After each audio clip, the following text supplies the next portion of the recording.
Assalamualaikum warahmatullahi wabarakatuh. Waalaikumsalam warahmatullahi wabarakatuh.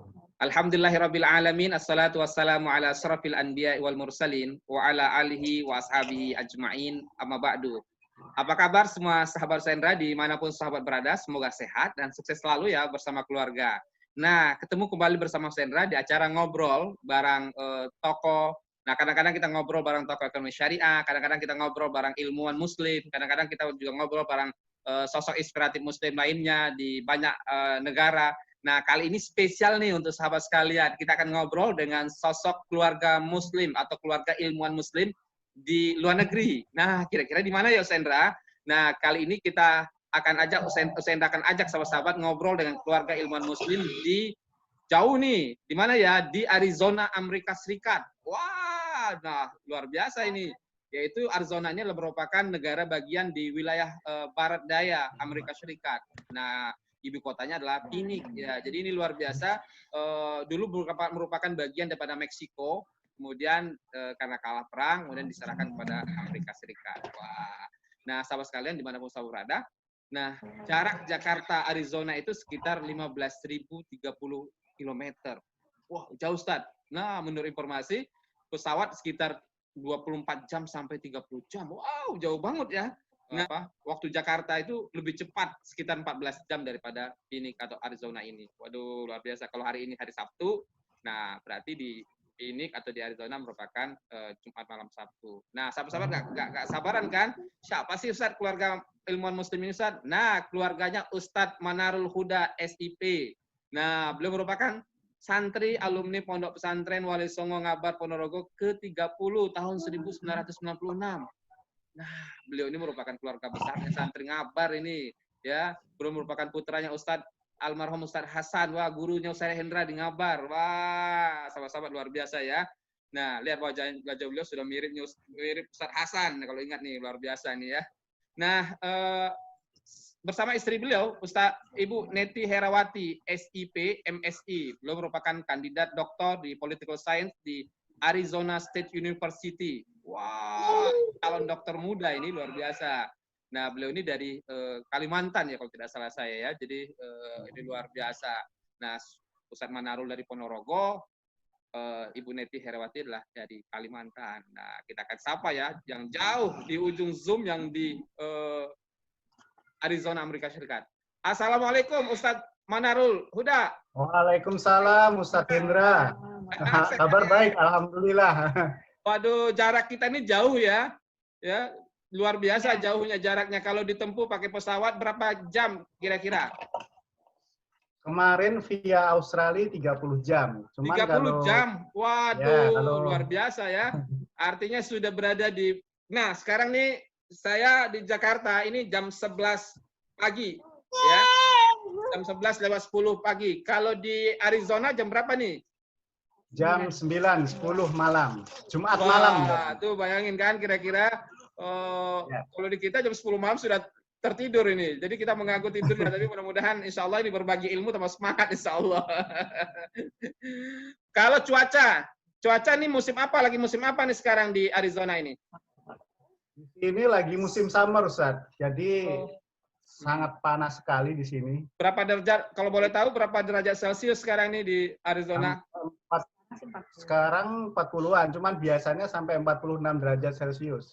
Wow, luar biasa ya.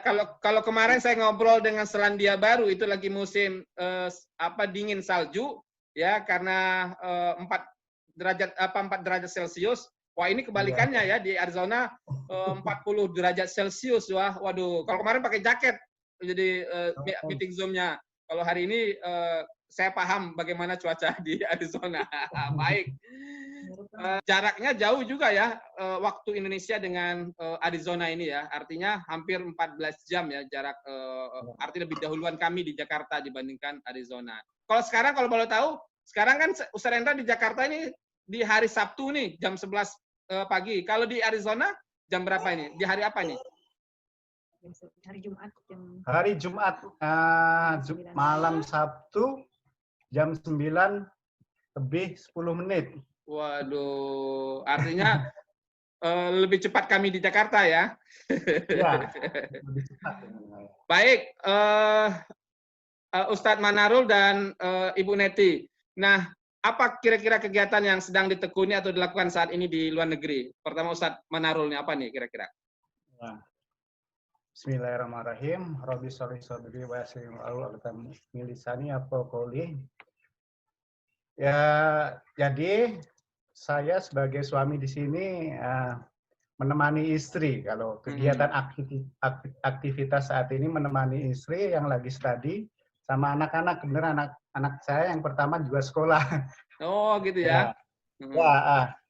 Selain itu ya kami support kerja juga, cuman nggak full time gitu.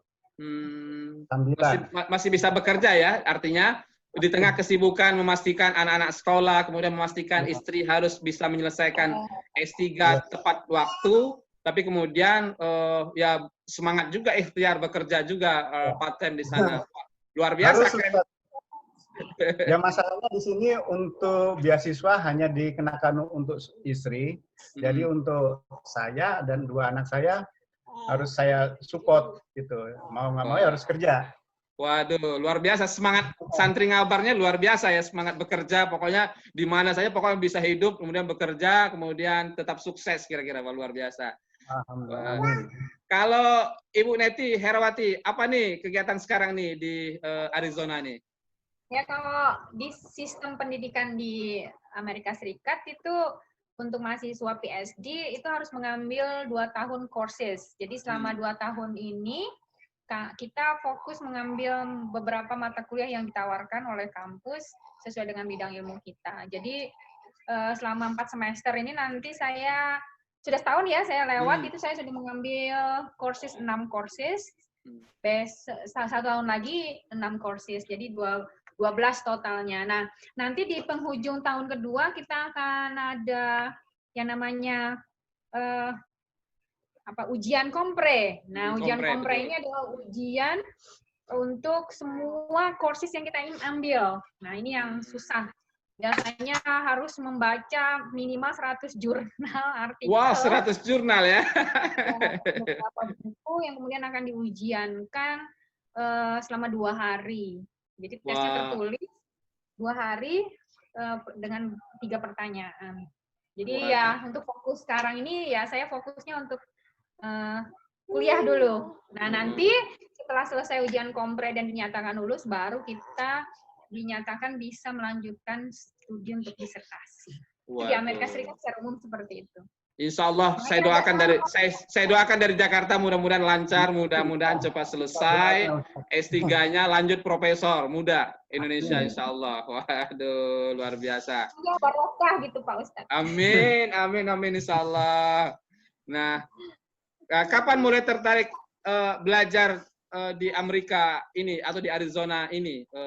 Oh iya, jadi dulu kalau ditanya pemicu ketertarikan lanjut sekolah itu ya dulu dimulai dari melihat role model ya, Ustadz dosen saya dulu waktu saya kuliah S1 ataupun S2 itu saya melihat dosen yang alumni, kebetulan ya alumni luar negeri itu lebih memiliki wawasan yang komprehensif gitu dalam melihat satu permasalahan khususnya di bidang ilmu politik. Kemudian juga saya melihat kemampuan dalam menyampaikan ilmunya itu juga lebih ya saya tidak menganggap bahwa alumni dalam negeri nggak bagus ya, tapi kebetulan aja role model saya yang kemudian memicu saya untuk melanjutkan studi itu cukup baik dalam menyampaikan. Ya saya nggak tahu apa dipengaruhi memang kemampuan dia sebagai seorang dosen atau juga dipengaruhi oleh background dia, mungkin pengalaman dia ya melihat dunia karena dia backgroundnya memang alumni luar negeri. Nah sejak itu kemudian saya mulai ingin, tapi baru mulai Pak, Pak Ustadz, baru dream. Dream itu mulai dilakukan serius ketika Kemenristek Dikti menawarkan ada program pelatihan bahasa untuk para dosen di Indonesia. Nah kebetulan saya salah satu orang yang terpilih dari 40 orang dosen yang dikirim ke Yogyakarta saat itu untuk belajar bahasa Inggris, totally 3 bulan penuh kita belajar bahasa Inggris. Memang tujuannya adalah saat itu Kemendikti ingin meningkatkan kemampuan bahasa Inggris bagi para dosen yang memang ingin sekolah ke luar negeri. Nah, saya ikut, terpilih, selesainya sekitar bulan Januari 2016. Nah, sejak itu saya mulai serius, fokus mencari beasiswa dan apply ke beberapa universitas ya untuk bisa mendapatkan letter of acceptance dari kampus-kampus itu. Sebenarnya tujuan awal saya nggak ke Amerika Serikat, Pak Ustadz. Terus kemana? Sebenarnya pengennya ke Australia saja yang dekat. Oh, Australia yang dekat ya? Ya, karena saya mengingat kondisi orang tua saya yang udah sepuh ya, udah tua ya. Tapi ya ternyata Allah berkehendak dapat beasiswanya di Amerika Serikat, yang di Australia saya gagal pada tahapan wawancara. Oh, tapi luar biasa jauh ya. Artinya butuh sebuah perjuangan ya. Artinya sebuah mimpi yang kemudian pada akhirnya mengantarkan Mbak Neti Herawati ini dan keluarga sampai ke Arizona. Nah, kalau Ustadz Manarul, pernah nggak bermimpi sampai ke Arizona atau kira-kira? Sebenarnya dulu waktu di pondok itu saya tuh tertarik mata pelajaran tuh ya bahasa Inggris gitu, Ustaz. Oh gitu. Dulu kan belum ada bayangan mau keluar negeri dulu, nggak ada bayangan. Nah, setelah di Jogja, kebenaran bapak kos saya itu ya kerjanya di luar gitu. Dari situ saya mulai tertarik gitu. Mulai tertarik dari situ, saya coba-coba, ya alhamdulillah sampai sekarang nasibnya kok di luar terus malah nggak Indonesia gitu. Ini sekolah juga di luar ini. Waduh, luar biasa ya. Artinya memang kecintaan belajar bahasa Inggris di pesantren Wali Songo Ngabar dulu, kemudian diteruskan di Jogja, terus kemudian qadarullah Allah takdirkan kemudian sekarang juga bisa menemani istri sampai kemudian di Arizona yang nggak pernah dibayangkan ketika jadi santri, kira-kira gitu kan. Baik, ada pertanyaan berikutnya. Ada nggak nih kiat kunci sukses belajar di luar negeri, Mbak Neti Herawati? Ada kiat untuk sukses. Kalau sukses dalam pencarian beasiswa atau mungkin nanti ya, saya belum sukses selesai sekolah, tapi kalau dalam mencari beasiswa itu saya yakini itu ketekunan sih. Jadi kalau menurut saya, karena semua orang punya kesempatan sebenarnya yang sama untuk bisa mendapatkan beasiswa. Itu semua orang punya kesempatan yang sama menurut saya. Cuman bedanya endurance kita untuk mendapatkan itu yang mungkin berbeda-beda. Ada yang mungkin sekali coba gagal, udah. Artinya ketika gagal terus lagi rajin searching Google, searching informasi Google dan berbagai macamnya. Jadi saya ini adalah beasiswa yang keempat kali yang baru bisa. Saya aja 4 kali mencoba jenis beasiswa dan yang ini yang keempat dan alhamdulillah lolos. Waduh, keren. Sebenarnya endurance kita yang diuji untuk meraih suatu keinginan atau dream-nya. Baik. Itu intinya saya pelajaran di pondok Ustadz Mansaro ala Darbi Wasola itu. Nah, kalau Ustadz Manarul nih, apa nih kunci suksesnya nih di tengah-tengah kesibukan memastikan anak-anak bisa sekolah, istri bisa selesai. Ada nggak kunci suksesnya hidup di luar negeri nih?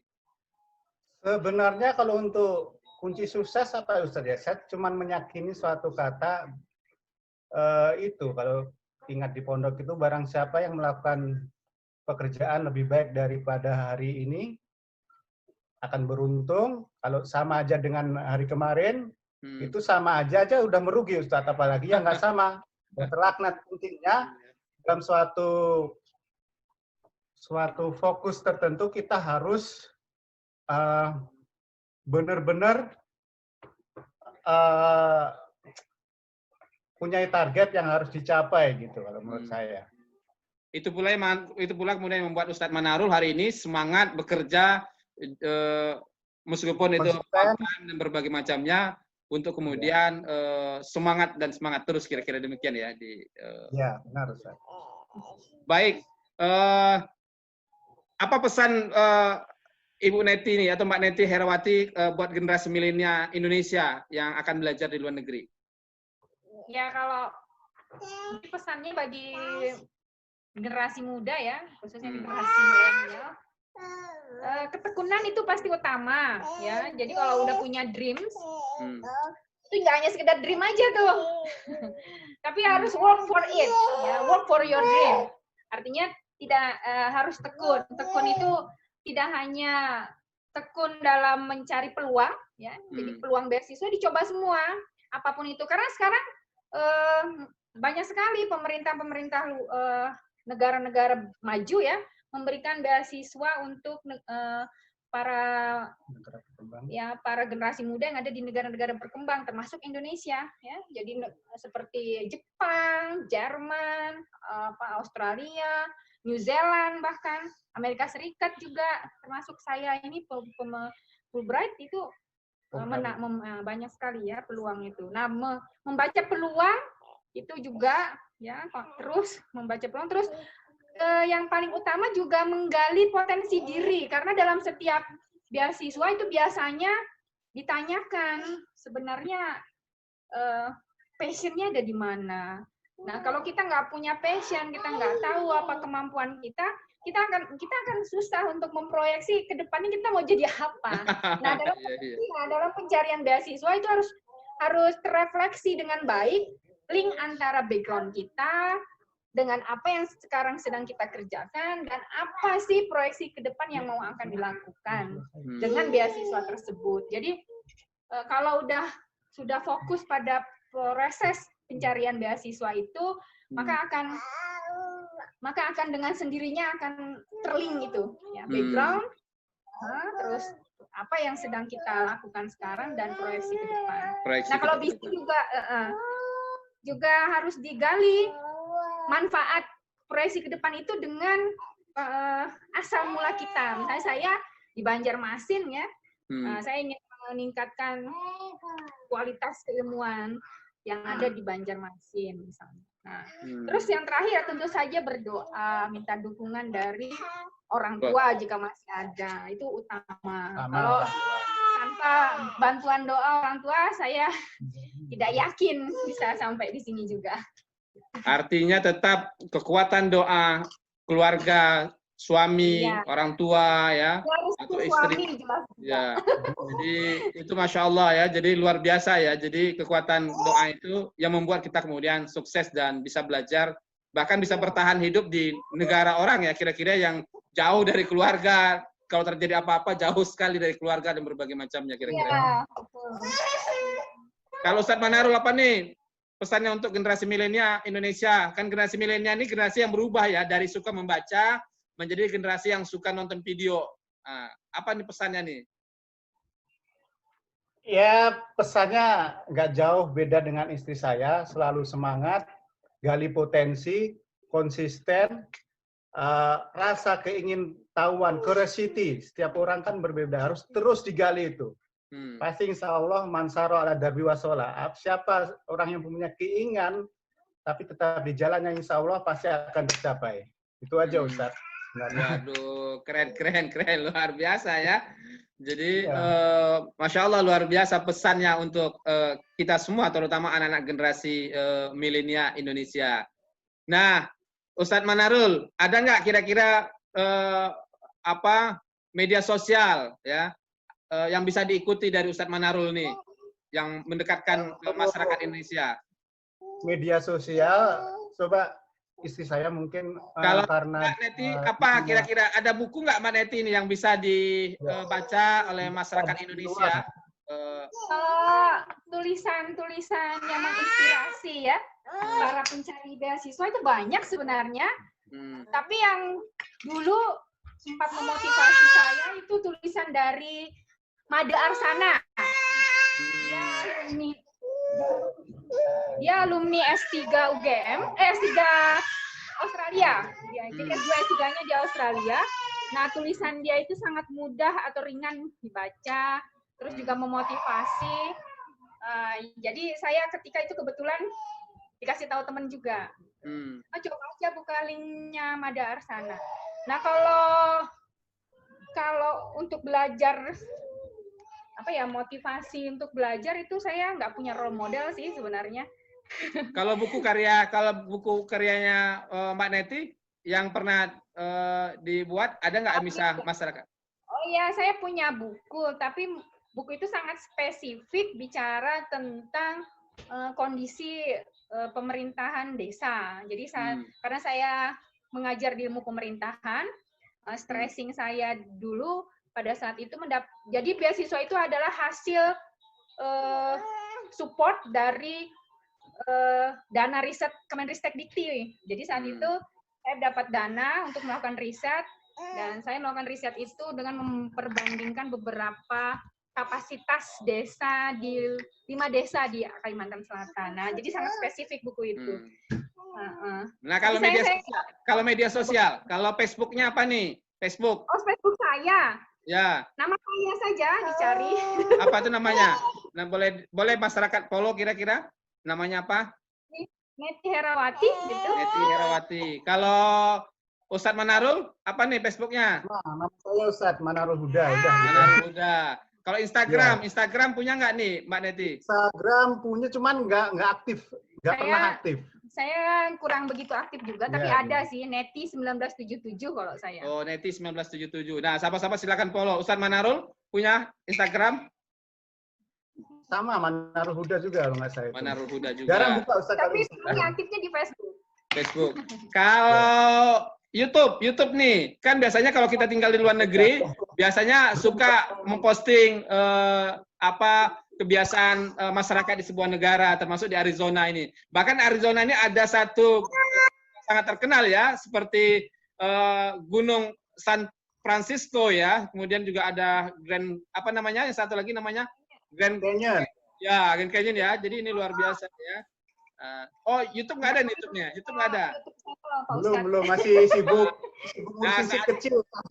Saatnya mudah-mudahan nanti saya doakan Ustadz Manarul dan Mbak Neti bikin YouTube nih, dan juga mudah-mudahan bermanfaat untuk musisi kecil setahun lagi lah, insya Allah. Baik. Nah, sahabat-sahabat sekalian silakan follow media sosial sosok keluarga ilmuwan Muslim kita ini, Ustadz Manarul dan Mbak Neti. Pernah nggak dalam perjalanan Mbak Neti dan Ustadz Manarul kuliah di luar negeri ini, pernah nggak mengalami down, putus asa, ya Allah kok begini sih antara ini? Pernah nggak sih? Sering, Ustadz. Kalau mengalami ya kayak al-imanu yazidu yang kausul, Ustadz. Namanya kehidupan. Terus gimana? Ketika down itu, apa yang kemudian membangkitkan semangat kembali untuk semangat? Ya, kembali mengingat diri ke tujuan utama, istilahnya sudah terlanjur melangkah, kalau pulang kan malu sama orang rumah. Saya seperti itu. Ya. Kalau dipikir putus asanya pernah. Itu karena ya gimana ya, untuk studi di luar ini kalau sendiri mungkin oke lah. Tapi kalau berkeluarga, apalagi yang masih punya anak setahun, berat, Ustaz.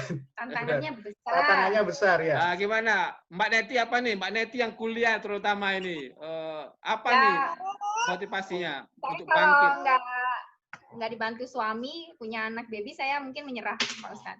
Oh gitu ya. Jadi memang untuk sekolah di sini kita benar-benar ditantang endurance-nya, Pak Ustaz. Saya harus membaca jurnal dalam 1 minggu itu. Jadi 1 mata kuliah itu setiap minggunya akan memberi tugas mereview 5 jurnal. Jadi 15 jurnal itu minimal ya Pak Ustadz, harus dibaca dalam waktu 1 minggu, dan itu direview, tidak hanya sekedar dibaca dan didiskusikan. Jadi itu menurut saya luar biasa. Ya. Saya paham betul. Saya paham betul karena saya mengalami S3 juga, jadi saya paham betul bagaimana kesulitan itu. Jadi apalagi kita punya anak, itu menurut saya suami. Jadi memang di sini menariknya keluarga ilmuwan Muslim di luar negeri itu ada kerjasama antara suami istri yang kemudian sense of understanding-nya harus. Ya, jadi Ustaz, luar biasa ya. Perjuangannya itu luar biasa. Iya. Jadi kalau saya udah dari awal, kalau nggak ada suami, nggak akan mungkin saya bisa sampai di sini hingga saat ini. Luar biasa ini Ustadz Manarul sebagai seorang suami yang kemudian memastikan semuanya beres, siap, dan mudah-mudahan terwujud apa yang dicita-citakan keluarga. Dan terutama ya bagaimana bisa impinya selesai istri ini S3 kira-kira itu. Luar biasa. Nah, terakhir nih, ada nggak pesan untuk masyarakat Indonesia yang menonton acara kita ini, apa pesannya kira-kira? Ustadz Manarul boleh pakai bahasa Inggris, bahasa Arab, bahasa Ponorogo juga boleh. Masih ingat bahasa Ponorogo nggak? Nih, bahasa Jawa. Boleh. Kalau bahasa Inggris nggak ada, jadi simple aja. Kalau menurut saya itu berpikir positif, bertindak positif, insya Allah aura yang kembali kepada kita akan positif semua. Dan itu penting bagi saya. Karena apa, sekali kita berpikir negatif, maka kita akan terjebak di situ dan waktu kita berlarut-larut habis dalam kerugian kalau menurut saya. Yang penting itu aja. Kalau Mbak Neti apa nih pesannya untuk semua orang Indonesia? Boleh pakai bahasa Banjarmasin juga boleh, silakan. Masih ingat bahasa Banjarmasin nggak? Kalau saya spesifik bagi para generasi muda yang ingin punya dream lanjut sekolah, hanya 3 kata Pak Ustadz. Dream, work for it, and pray for it. Oke, good, luar biasa. Nah, yang paling penting adalah jangan lupa yang terakhir, berdoa. Nah, karena doa itulah merupakan kekuatan seorang mukmin. Waduh, luar biasa. Waduh, nggak terasa ya. Akadnya 10 menit, tapi kalau kita sudah ngobrol ilmu, ngobrol traveling, ngobrol Arizona, dan berbagai macamnya, menjadi satu yang nikmat. Ibarat pohon semakin digoyang, pohonnya semakin berguguran buahnya. Jadi luar biasa. Sekali lagi makasih banget ya untuk Ustadz Manarul dan Mbak Neti. Makasih dan keluarga ya. Nah, ini anak yang keberapa ini? Yang kedua. Apa namanya nih? Namanya siapa nih? Sini namanya Fatima atau Funisa. Oh, kalau yang ini abang siapa namanya nih bang? Yang ini Ahmad Zaki, Harian Maja. Oh, Ahmad Zaki ya. Mudah-mudahan menjadi anak yang zaki, tidak yang kemudian insya Allah kedua-duanya mudah-mudahan menjadi hafiz Quran 30 juz, didoain sama Ustaz Hendra dari Jakarta ini. Mudah-mudahan nanti jadi intelektual muda juga seperti ayah dan ibunya insya Allah nanti. Mudah-mudahan nanti bermanfaat untuk Indonesia. Apalagi banyak sekarang berinteraksi di luar negeri ya. Wah, hebat, kecil-kecil sudah keluar negeri ya. Jadi mudah-mudahan nanti jadi ilmuwan muslim hebat juga nanti insya Allah. Nah, sahabat-sahabat sekalian dimanapun sahabat berada, jangan lupa doakan keluarga ilmuwan muslim kita, keluarga Ustadz Manarul Huda ini dan Mbak Neti Herawati ini. Mudah-mudahan Allah berkahi, Allah berikan kekuatan, kesehatan, dan satu lagi mudah-mudahan disertasinya cepat selesai, S3-nya cepat selesai, dan pulang ke Indonesia mudah-mudahan nanti menjadi profesor muda Indonesia yang bermanfaat untuk Indonesia dan untuk dunia. Waduh, keren-keren. Mudah-mudahan keluarga ini menjadi keluarga yang insya Allah hebat, tidak hanya di dunia, juga menjadi keluarga yang hebat di akhirat kelak. Makasih sahabat Senda sekalian, makasih juga Ustadz Manarul dan Mbak Neti. Ustadz Manarul ini adalah adik kelasnya Ustadz Hendra di pesantren Wali Songo Ngabar Ponorogo. Jadi Ustadz Hendra alumni ke-29, beliau ini alumni ke-30. Jadi satu angkatan di bawahnya Ustadz Hendra. Tapi orang tua beliau almarhum Ustadz Hasan adalah merupakan gurunya Ustadz Hendra di pesantren. Nah, makasih sekali lagi. Salam hangat dari Ustadz Hendra dan keluarga Ustadz Manarul dari Arizona, Amerika Serikat.